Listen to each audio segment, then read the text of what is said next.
आता है क्योंकि ये बातचीत बेनतीजा साबित रही।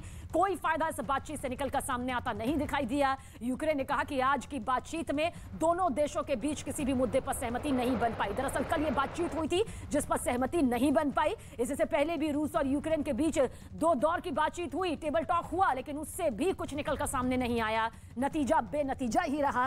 रूस ने यूक्रेन के सामने 4 शर्तें रखी हैं और कहा है कि अगर यूक्रेन इन शर्तों को मान लेता है तो फौरन युद्ध को बंद कर दिया जाएगा, यानी कि युद्ध विराम रूस की तरफ से ऐलान कर दिया जाएगा। रूस ने सैन्य कार्रवाई बंद करने, तटस्थ बने रहने के लिए संविधान में बदलाव, क्राइमिया को रूस के हिस्से के तौर पर मान्यता और डोनेस्क लुहांस्क को स्वतंत्र देश के तौर पर मान्यता देने की शर्त रखी है। और इसके साथ यह भी कहा है कि नेटो में शामिल होने की जो जिद यहां पर यूक्रेन के जरिए सामने आई है उसे भी वापस लेना होगा।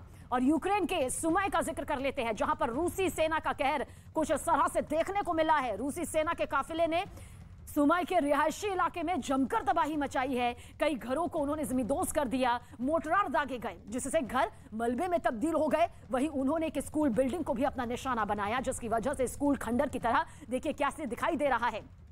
यूक्रेन के विदेश मंत्रालय ने यह वीडियो ट्वीट कर रूस की कार्रवाई की निंदा भी की है। स्कूल को यहां पर निशाना बनाया गया। इस वक्त की सबसे बड़ी खबर रूस यूक्रेन युद्ध से जुड़ी हुई, जहां पर विदेश मंत्री दोनों ही देशों की मुलाकात करेंगे और इसके लिए तारीख जो तय की गई है 10 मार्च की तय की गई है।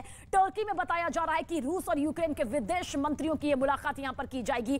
पहले दौर की बातचीत बेनतीजा रही, दूसरे दौर की बातचीत बेनतीजा रही, कल तीसरे दौर की बातचीत भी किसी नतीजे पर नहीं पहुंची। अब रूस यूक्रेन के विदेश मंत्री की मुलाकात से जुड़ी यह सबसे बड़ी खबर आप तक पहुंचा रहे हैं। दिग्गज जो है आपसी मुलाकात कर जरूर रहे हैं, लेकिन उसका नतीजा निकल नहीं पा रहा है। 10 मार्च को टर्की में बताया जा रहा है कि रूस और यूक्रेन के जो विदेश मंत्री हैं दोनों की आपसी मुलाकात होगी, यहां पर बातचीत हो सकती है। हालांकि रूस की तरफ से 4 शर्तें रखी गई हैं। अगर उन शर्तों को माना जाएगा तभी रूस ने कहा है कि हम युद्ध विराम करेंगे, वरना इसी तरह से आगे बढ़ेंगे। यूक्रेन के राष्ट्रपति साफ कर चुके हैं कि हम घुटने नहीं टेकेंगे, मुंह तोड़ जवाब देंगे। और जो भी शर्तें यहां पर सामने रखी जा रही हैं उनकी भी अपनी मांगे हैं, जिन्हें यहां पर रूस को समझना होगा। ज़ेलेंस्की की रूस को चेतावनी सामने आ रही है, रूस की ज़ेलेंस्की को भयंकर तबाही की चेतावनी सामने आ रही है। ऐसे में गोरिल्ला युद्ध का जिक्र इसलिए किया जा रहा है क्योंकि ज़ेलेंस्की के जरिए यह भी अपनाया जा रहा है। रूस यूक्रेन में जारी जंग के बीच अमेरिका का बड़ा बयान क्या कुछ सामने आया, यह जरूर जान लेना जरूरी है। पेंटागन में प्रवक्ता जॉन किर्बी के मुताबिक रूस की सेना यूक्रेन की सेना को कड़ी टक्कर दे रही है, जिसकी वजह से रूस को यूक्रेन में कामयाबी नहीं मिल पा रही है। इसी वजह से रूस लंबी रेंज की मिसाइलों का इस्तेमाल यूक्रेन पर हमले के तौर पर कर रहा है। रूस के इस कदम से यूक्रेन में ज्यादा लोगों की जान जा रही है।